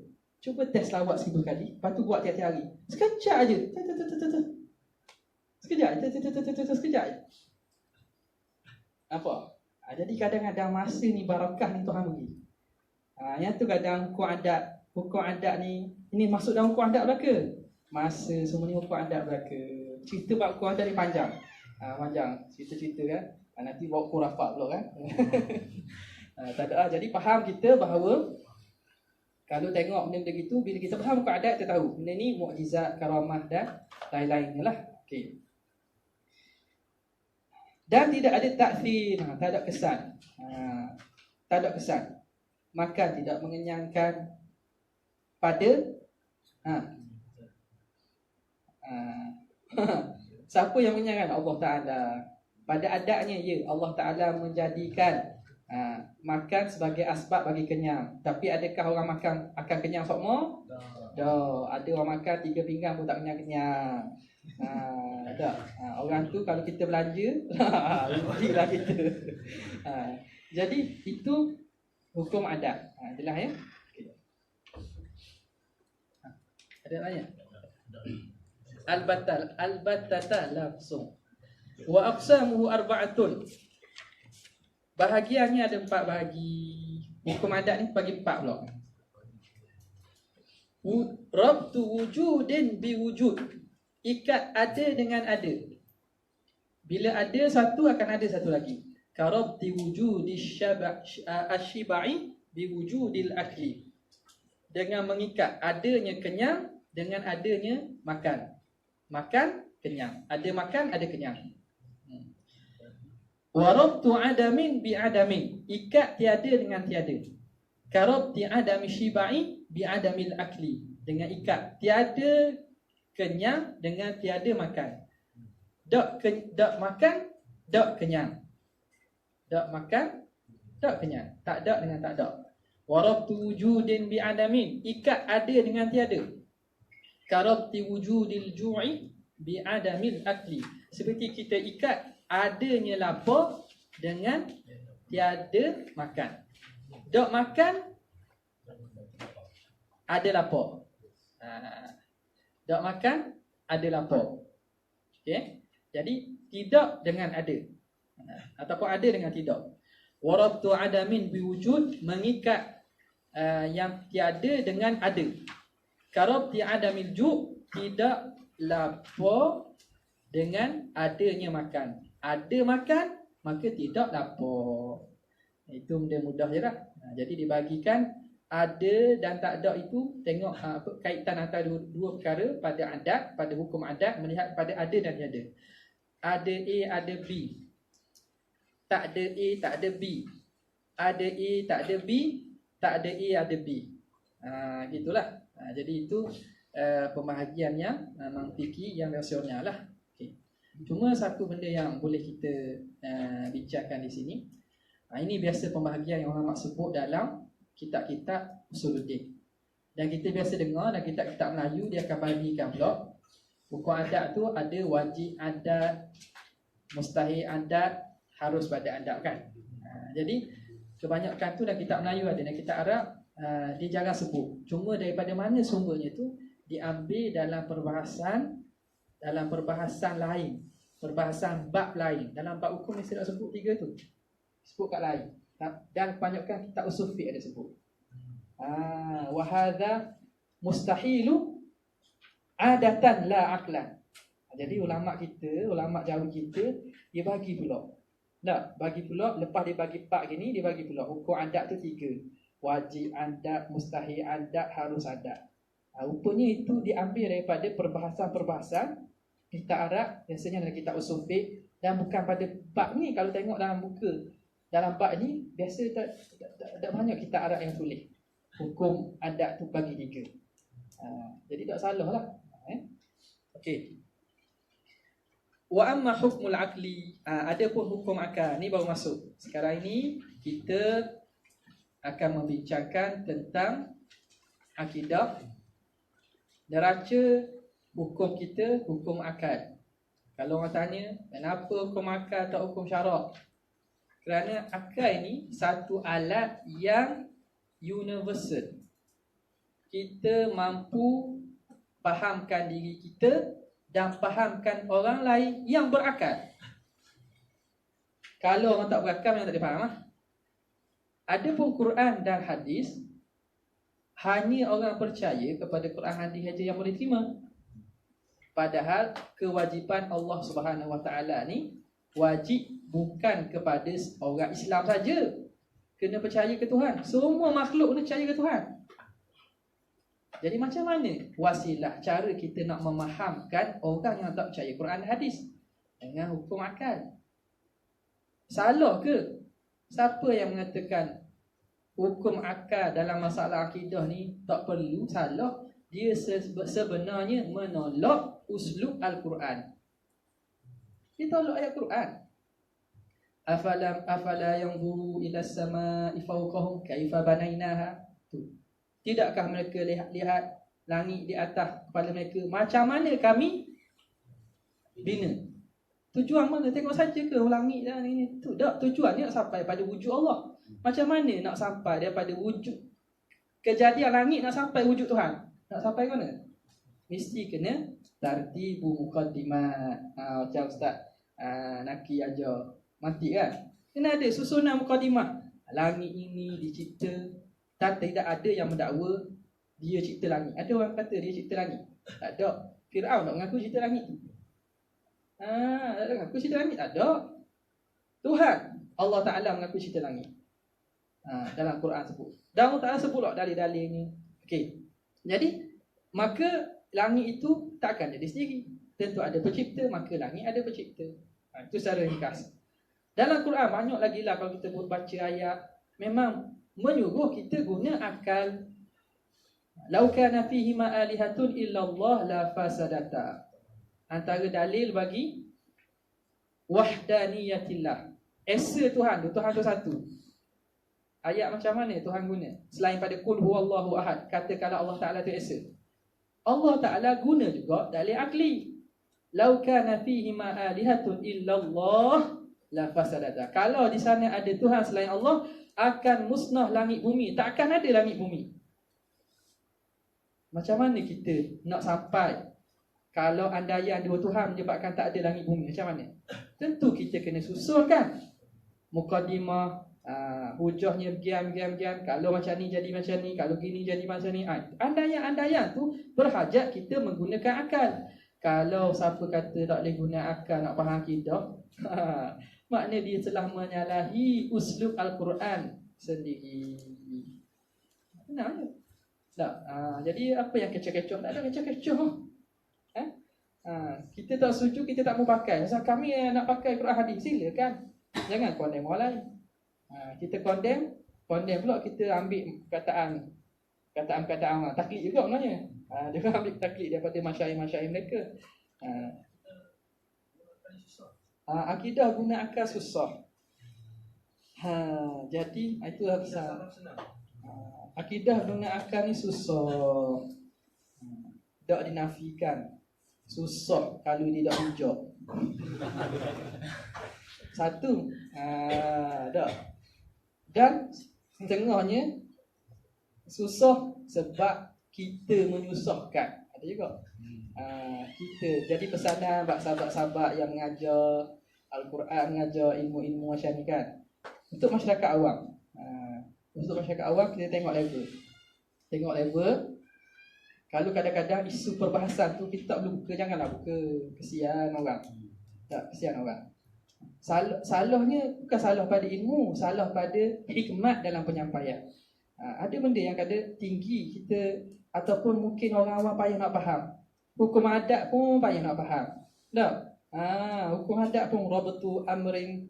Tak? Waktu pun payah nak faham. Jadi kita buka payah-payah bagi orang awam, itu menyebabkan jadi fitnah kepada madrasah Asy'ariyah. Kata Asy'ariyah ni guna akal payah lah pening. Akidah yang memeningkan. Semakin lama semakin semangat. Memeningkan. Siapa yang pening? Awak yang pening. Jangan kata orang lain pening. Kita jangan menyebabkan orang lain pun kata je juga. Sebenarnya mungkin kita tak nafikan ada orang ajar kita payah. Sebenarnya tak payah. Usul akidah perkara asas ni tak payah pun. Cuma kadang-kadang furuk-furuk ni, itu yang kelas khususi. Tak? Tak payah tu tak ambuh. Tak susah. Tak susah makna tak ambuh. Okey. Jadi faham lah gitu tak payah pun. Setakat ni ada payah tak? Tak. Ni ustaz-ustaz kita belaka dah ni. Ya. Jadi gitulah. Kadang-kadang kita kena tengok juga masyarakat. Sebab itu kalau kelas yang khususi, kalau nak sebarkan umum, maknanya sebab zaman sekarang ni cepat sangat ada ni alat ni. Sebenarnya takut, anak takut sebenarnya. Ramai dia takut sebab apa? Sebab macam-macam orang boleh cut lah sini, orang potong sini. Jadi macam-macam fitnah lah. Moga Allah Ta'ala selamatkan daripada fitnah-fitnah ini. Tujuannya kita nak belajar, cukup. Kita baca kitab, kita terang daripada ilmu yang kita belajar daripada ulama. Okey. Okey. Kemudian, faham jadi kadang kita yang memayahkan. Kadang tak setuju juga. Anak pun ada juga dah tak setuju dengan ada asatizah kita yang memayahkan hancur daurah akidah awam. Tapi kepada orang awam masjid susah dia, bukan susah kita faham, tapi dia hancur susah. Wujud mana ainul wujud ke, lepas tu apa lagi? Kamutasin mufassir fil af'al mutasin. Jadi itu tengoklah keadaan. Kalau perlu. Jadi kalau macam di tengah ni pun kita baca kitab Syarah Abdul Salam ala Jawharatul Tahiyyah. Itu maknanya tak ramai macam ni. Adalah Ustaz Mushfi dah, Nazim Lakan, biasa ikut semua kan. Jadi Fadilah biasa ikut. Jadi kelas tak ramai. Orang tu ada asas bahasa Arab dah, ada kemahiran, dah ada asas dah, baru boleh bincang dalam lagi. Itu barulah terelok daripada fitnah. Kalau kita rekod sama-sama kita je untuk kita orang ulang kaji. Okey. Habis. Wa aqsamu abidah situ salah satu situ. Amal hukmul aqli huwa fa huwa itsbatu amrin aw nafyuhu min ghairi tawaqqufin ala takarrurin. Isbat satu perkara atau menafikannya tanpa terhenti atas berulang-ulang.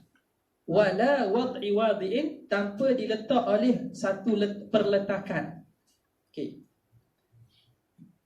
Hukum akal ni tak perlu kepada pengulangan untuk kita mengisbatkan hukum tu. Nak kata satu lebih kecil pada dua, kena ulang dulu ke? Kena buat eksperimen satu lebih kecil pada dua? Benda yang maklum. Kita ni ada. Perlu kita buat eksperimen. Aku ni ada tak? Orang tu masalah susu'iyah tu tu lain cerita lah tu. Cuma kita maklum dah, kita ada. Maka itu hukum akal lah tu. Hukum akal yang tak perlu kepada pengulangan. Lain hukum adat.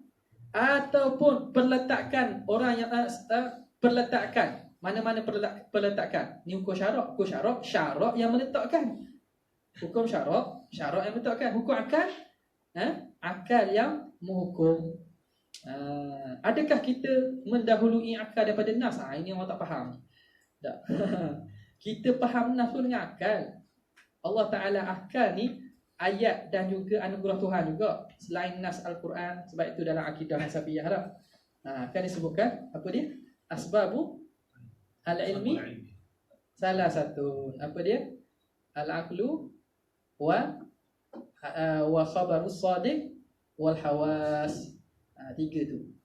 Itu dalam akidah Nasabi. Mungkin lepas ni Trinity akan buat. Itu menarik juga. Akidah dalam perbincangan Madrasah Al-Maturidiyah. Asbab kita nak tahu ilmu ni tiga perkara. Akal. Kita dapat ilmu, mana ilmu? Awak belajar engineering ke, belajar doktor ke, belajar apa? Belajar ilmu apa lagi? Ilmu laut ke, ilmu nelayan ke, pertanian ke. Akal. Asbab ilmu pertama akal. Kedua, hawas, panca indera. Panca indera. Tak, kita buat eksperimen, uji kaji, masuk lab.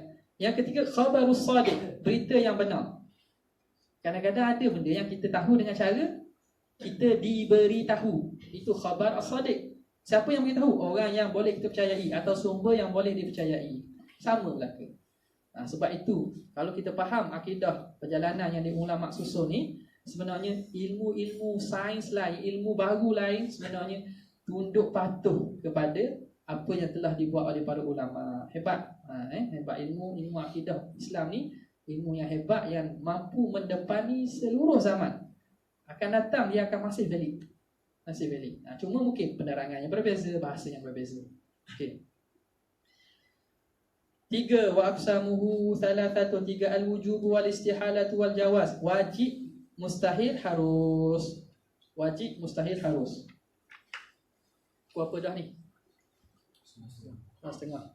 Habis berapa?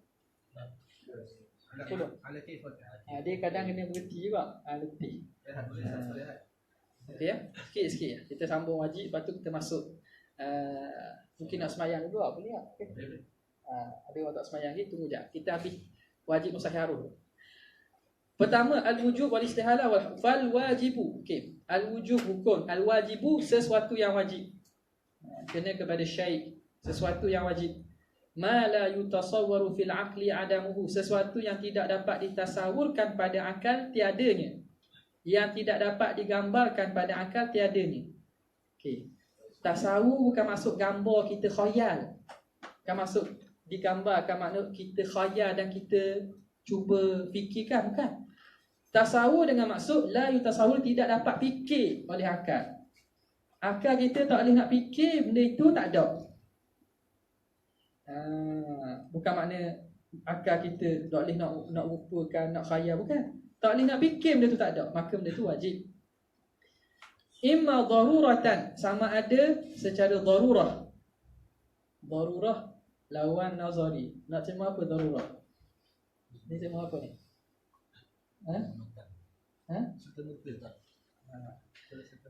Antara Tok Guru kita terjemah tak? Dia terjemah darurah ni dengan mudah. Sesuatu yang akal tak boleh fikir, tak ada ni dengan mudah. Langsung boleh tak? Langsung. Secara langsung. Langsung maknanya ada perantaraan. Langsung secara baik. Jadi tapi nampak elok juga terjemah tu. Tak tahu nak masing-masing lah. Secara mudah. Semua orang faham dah gitu. Mana? Wajib. Wajib apa? Pokok akal. Wajib apa? Contoh. Imma daruratan, sama ada secara mudah, katahayyuzi lil jirmi, seperti mengambil ruang, mengambil tempat bagi jirim. Inilah. Kalau gitu kena berhenti ya. Katahayyuzi lil jirmi, seperti mengambil ruang bagi jirim. Contohnya. Itu mudah. Secara mudah, secara senang kita dapat fikir. Sesuatu jirim ni makna makhluk lah. Jirim, satu yang berjisim, berjirim, dia akan ada ruang, ada tempat dia. Tahayyuz tu lahir pada tu makna tempat, masuk situ lah, bertempat. Bertempat.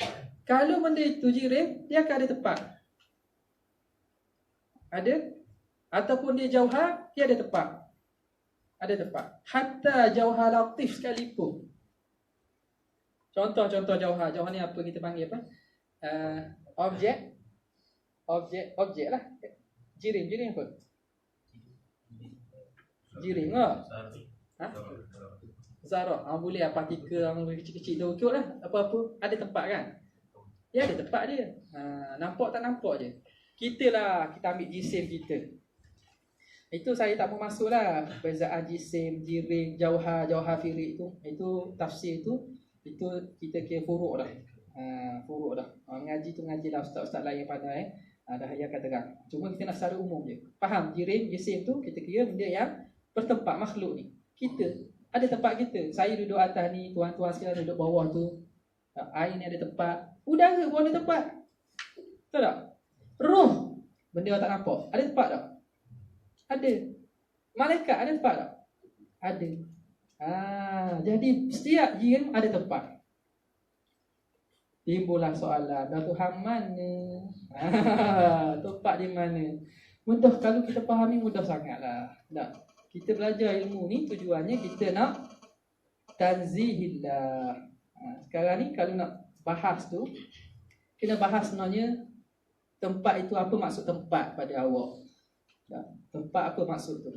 Tempat yang makna berada ia di situ, sekira-kira makna dia memenuhi ruang itu ke mana.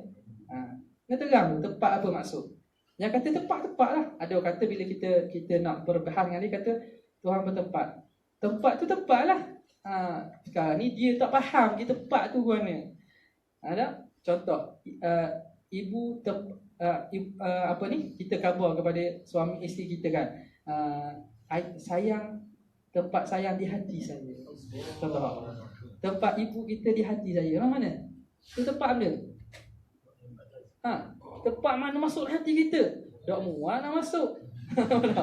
Sebab tu tegang dulu apa maksud tempat. Tahulah kita nak bahas lepas tu layak tidak layak bagi Tuhan. Ni cepat sangat kadang. Itu bukan cara para ulama. Ulama terang takrif dulu. Mana-mana kita ulama mutabadir terang takrif dulu. Tasawuf tu biar kena. Ni tasawuf tak kena dah. Gambaran tentang takrif tempat dah tak kena dah, tiba-tiba nak letak hukum. Jadi dia telah menghukum Tuhan apa yang dia tidak tahu. Wala taqfu ma laysa laka bihi ilm, jangan dia sebut benda yang tak tahu. Okay. Jadi sekarang ni seperti bertempat bagi jirim. Kenapa? Setakat kita tengok mana-mana benda makhluk ni memang ada tempat. Jadi senang je, dah Tuhan ada tempat kok. Kalau kata Tuhan ada tempat juga, sebenarnya awak telah menyamakan dengan makhluk pada satu pihak bertempat. Apa bukti? Kena ada buat datang ahli. Mana ayat Quran, mana hadis? Tak ada. Semua ayat Quran atau hadis itu semuanya boleh ihtimal. Maka idza tatarraqa alaihi ihtimal batala bihi istidlal. Bahkan telah sabit secara qat'i ulama mengatakan mukhalafatuhu ta'ala, menyalahi Allah Ta'ala bagi makhluk, laisa kamithlihi syai'un. Senang je lah. Dah tak boleh nak fikirlah Tuhan ni tak tepat. Memang tak boleh nak fikir sebab segala yang kita tengok ni makhluk belaka. Kita tengok ni makhluk belaka, bertempat belaka. Dah Tuhan yang cipta makhluk. Tempat tu sendiri pun makhluk Tuhan. Dah Tuhan bukan macam gitu. Macam mana? Wallahu a'lam. Sudahlah.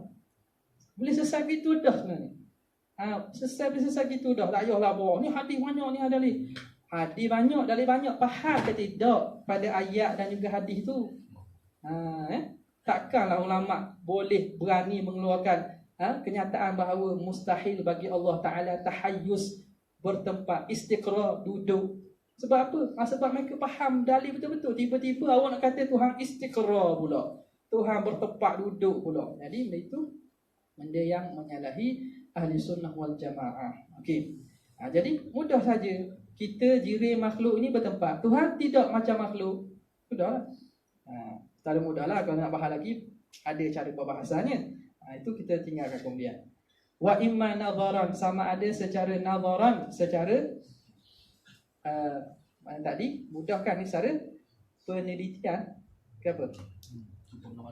Pengamatan. Boleh pengamatan, penelitian. Kawujubil qidami, seperti wajib bersifat qidam. Qidam dengan maksud la awwala lahu, la awwala li wujudi. Wujudnya tiada mula.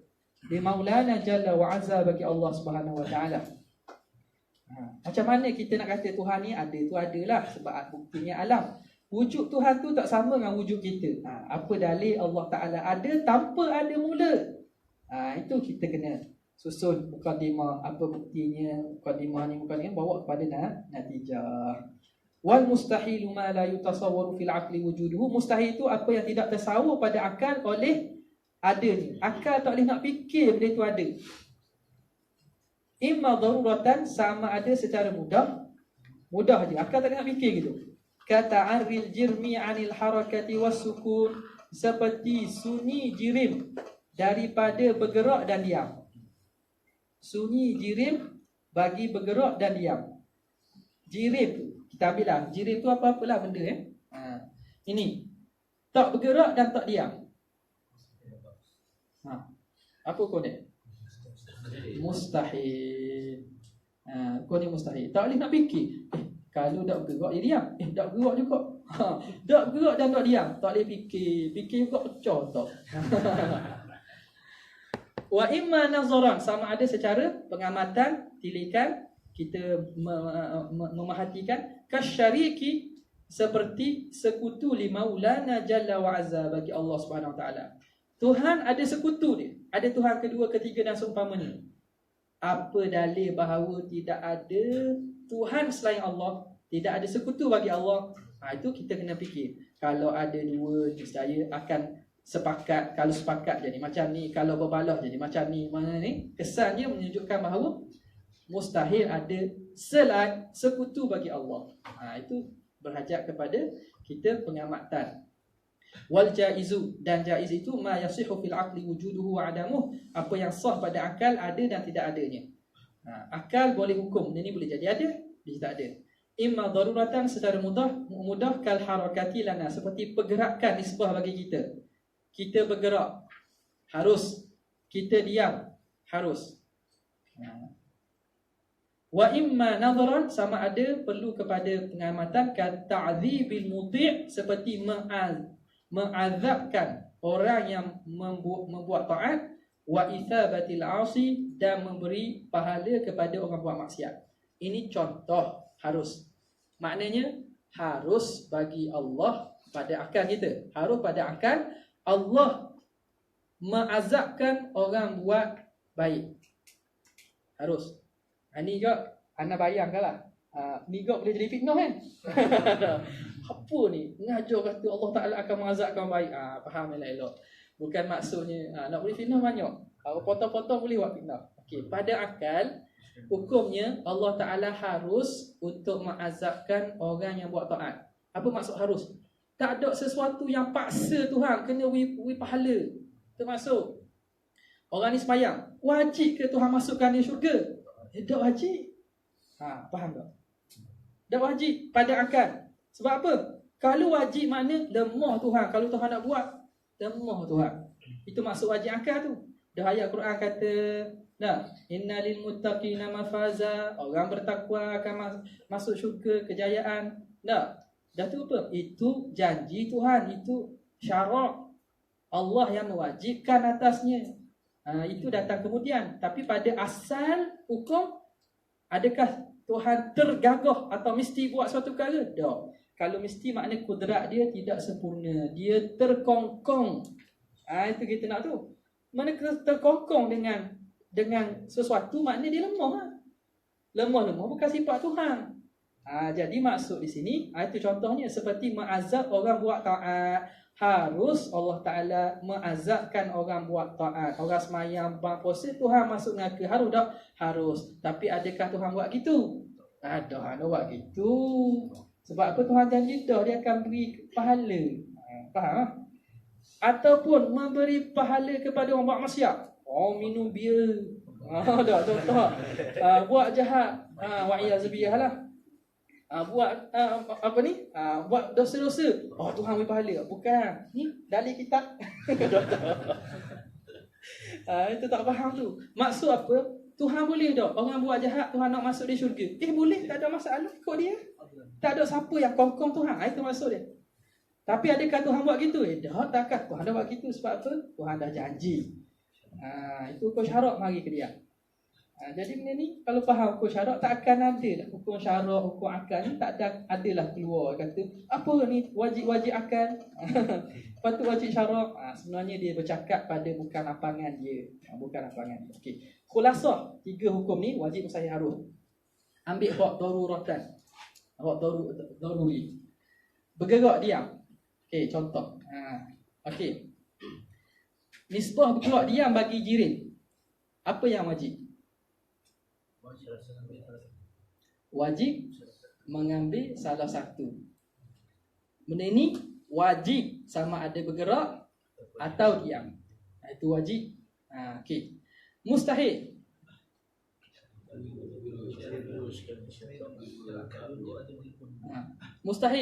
Mustahil ijtima'ud diddain. Ni naqidain. Mustahil cawan ni bergerak dan diam dalam masa yang sama. Boleh fikir? Bergerak. Dalam keadaan bergerak, dia pegun. Kalau pasal orang belajar falsafah, ada satu falsafah tak? Tak. Dia apa ni? Dalam dia diam tu dia bergerak. Ada tak falsafah moden? Ada? Tak. Jadi itu lahirnya pandangan-pandangan apa nama ni daripada itu juga lahirnya apa ni sebab apa tak ingat. Okey, al-hadatsah, ma ba'd al-hadatsah. Tapi idea ni dah ada dah lama dulu. Okey, cuma bahasa yang berbeza. Okey, jadi mustahil dia bergerak dan diam dalam masa yang sama. Dan mustahil dia tidak bergerak dan tidak diam. Cawan ni tidak bergerak dan tidak diam dalam masa yang sama. Mustahil juga. Bergerak dan diam masa yang sama. Mustahil juga. Harus dia mengambil salah satu dengan tertentu. Beza dengan wajib ni. Wajib mengambil salah satu tanpa tertentu. Ni dia bergerak. Harus. Dia diam. Harus. mengambil harakat atau sukun secara tertentu. Dia bergerak. Kita tentukan bergerak bagi jirim harus. Kita tentukan yang bagi jirim harus. Hak wajibnya mengambil salah satu. Hak harusnya mengambil salah satu dengan tertentu. Dengan tertentu. Tertentu tu bahasa Arab maksudnya. Ha? Tertentu. Bi ahadihima bi ainihi. Muayyan. Dengan tertentu. Bi ainihi, dengan diri tertentu. Mana ambil salah satu. Okey.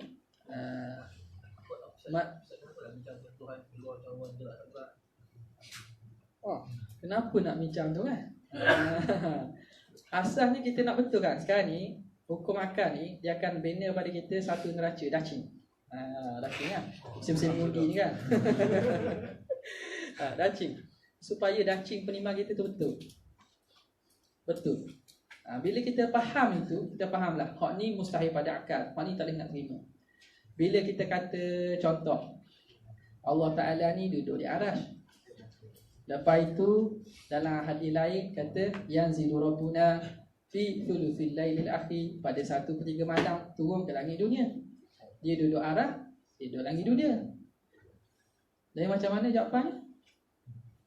Mana satu? Duduk di arah ke duduk langit dunia? Kalau dia turun 1/3 malam, dia kosong kat sana.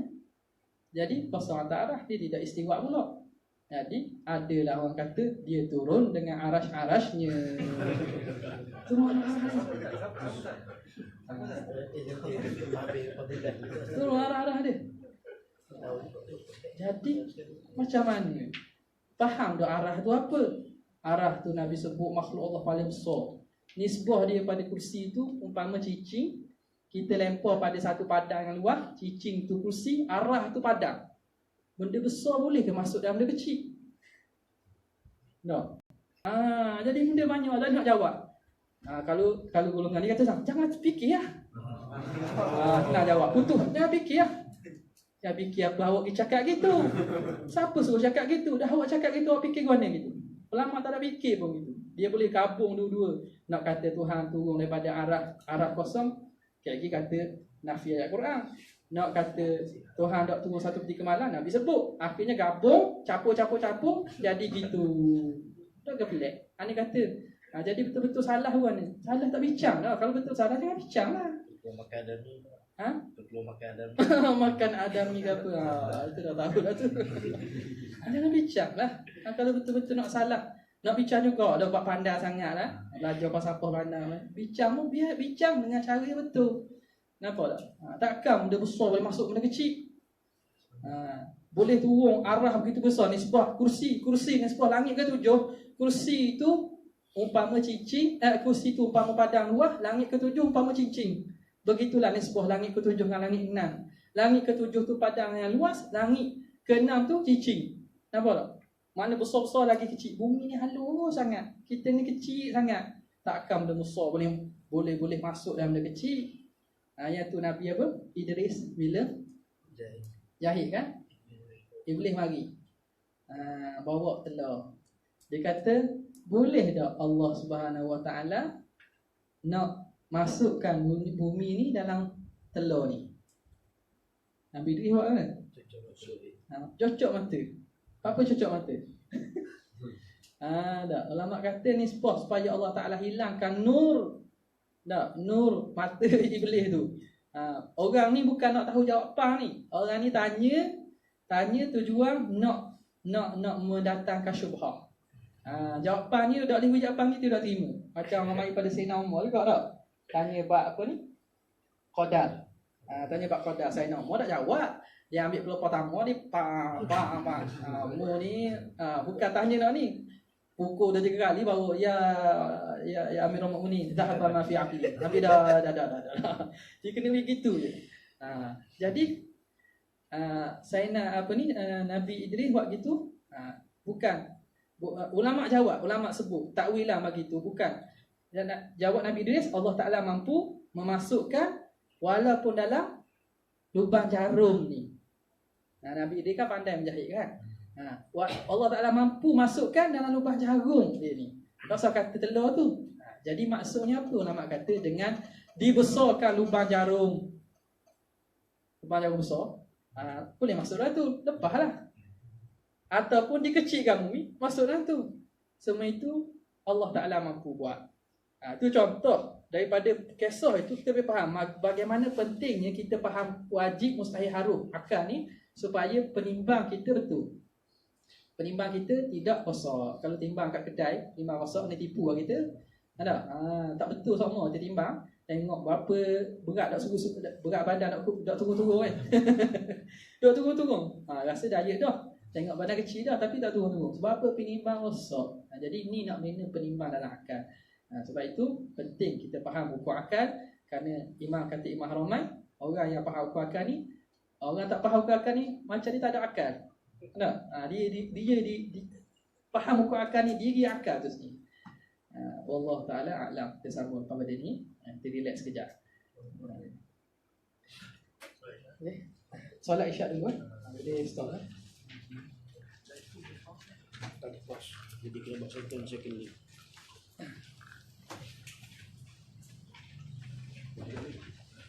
Betul dah.